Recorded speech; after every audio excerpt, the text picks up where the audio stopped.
Listen to me. Once you realize who you are, you stop operating in desperation. You stop saying yes to stuff you ain't supposed to be saying yes to. So here's my big...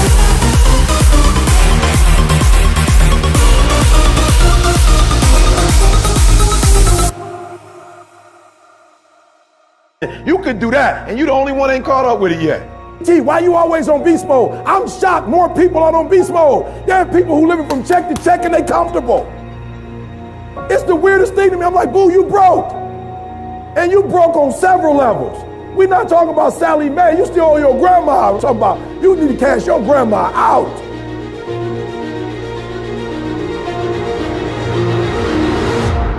Listen to me, unless you number one in your industry, you shouldn't be chilling. And if you number one in your industry, you got enough common sense to know you better not be chilling. Every single day of my life, I feel like giving 120. Every single day. Somebody said yesterday, E.T., you gave 120. What you gonna do tomorrow? I said, I don't know. Give 140. I don't know, but I don't have days where I don't feel like it. Why? Because I'm counting on me. My wife's counting on me. My son's counting on me. I don't have days to waste.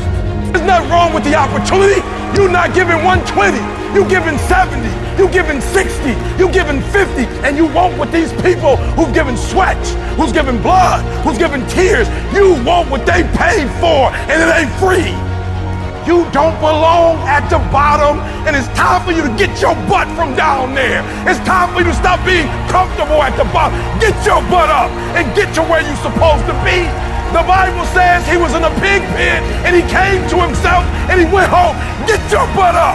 You are a royal priesthood. Get where you belong. Do what you're supposed to do. Live like you're supposed to live. You got all the stuff. You got it all.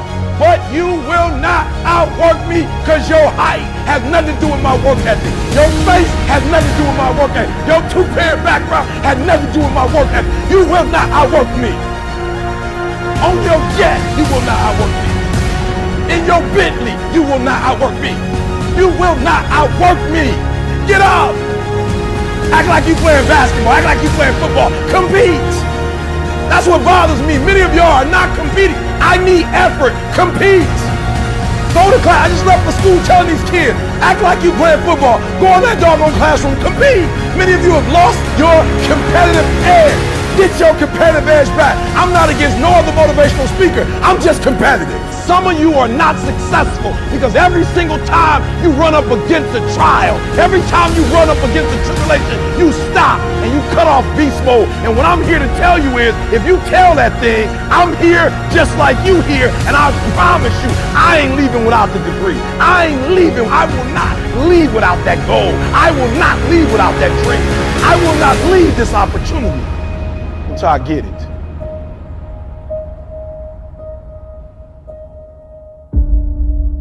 You don't punish yourself. Somebody said, E, you losing weight. I punish myself. I don't eat meat no more. That's a punishment.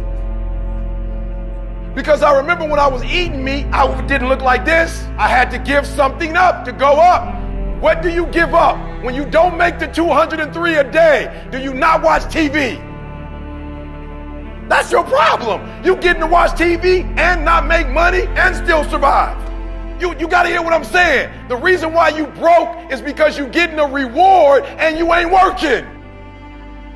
I'm not scared that some kid's going to take my spot. If he does, he's going to have to do it with sweat. He's going to have to do it with tears. He's going to have to do it with blood. He is going to have to get up at 2:30 in the morning. If he can get up every day at 2:30, he deserves to take my spot. Some people are taking your spot and they shouldn't take it, but because you're average, it's easy to take your spot. It's easy. It's easy to get to the place before you get there. It's easy to take that client before you get to him. It's easy. It's easy to beat you. Why? You average. Everybody wants to be a beast until it's time to do what beasts do. There's nothing that can stop me because my motives are pure. And the purer your motives are, that you guarantee yourself success. When you're doing stuff for yourself, you can't guarantee it's going to blow up. And no disrespect, but this is why I need you to get your motives have to be pure. This is why. Because what happens is, for each motive, it's a different level of energy. And some of you have like big dreams, but your energy is like a AAA battery. Your battery got to be able to push that dream. If you got a big old dream, but you got a small engine, you're not gonna be able to push it. If dreams were easy, everybody would make them happen. The problem is that most people, I watch most people, they can't get up in the morning. They ain't got no energy. I'm walking through the airport running almost. Most people that I'm with, they don't got the energy to keep up with me. I'm like, boo, ain't nothing wrong with you. You just ain't got the stamina. You just ain't got the energy. You can't smart everything. You can't outthink everything. Some stuff is just, you gotta be powerful. It's just some stuff that you gotta have stamina for. You just too slow. It just take you too long. You wake up, take you 3 weeks to do what it could take 24 hours to do. It don't make you a bad person, but you're gonna forever be average, because to be great, you got to keep up. Today might not be the day, but soon it will be my day, and I will recycle my pain. Say, what do you mean, E.T.? You recycled your pain. I turned homelessness into a book. I turned my father not being in my life to a book. I turned an estranged relationship with my mom into a book. I turned being homeless into a book. I turned being a high school dropout into a bestseller. And not only do they sell it in America, they sell it across the world. What will you do with your pain? Will you let it break you, or will you let it redefine you? My son, my daughter, they drive me. What drives you? And this is why I'm telling you, because if a house drive you, you sweet, you gonna get one. Then what you gonna do when you finish?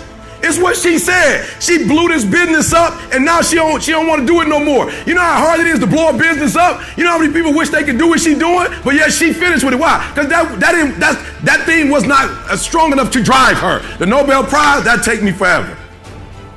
I picked something that would drive me for the rest of my life. You doing it because somebody else told you to do it. You want to drive a Rolls Royce because everybody else drives it. You want to live in that house because everybody else living in that house.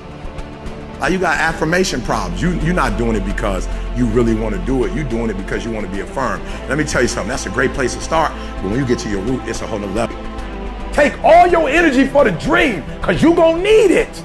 And so if the second thing I can teach you is, for every dream you have, take at least a week or 30 days and write down every single thing that it's going to take to make it happen. And I want you to know something. After you write everything down, you still have not written everything down, because you don't know what's going to happen. And so life normally breaks you, because when it hits you, you wasn't ready. But if you ready, if you stay ready, you ain't got to get ready. If you stay ready and you stay plugged up, when you hear bad news, it don't break you, because you already energized. You have to eat the dream. You have to sleep the dream. You have to dream the dream. You got to touch. You have to see it when nobody else sees it. You have to feel it when it's not tangible. You have to believe it when you cannot see it. You got to be possessed with the dream.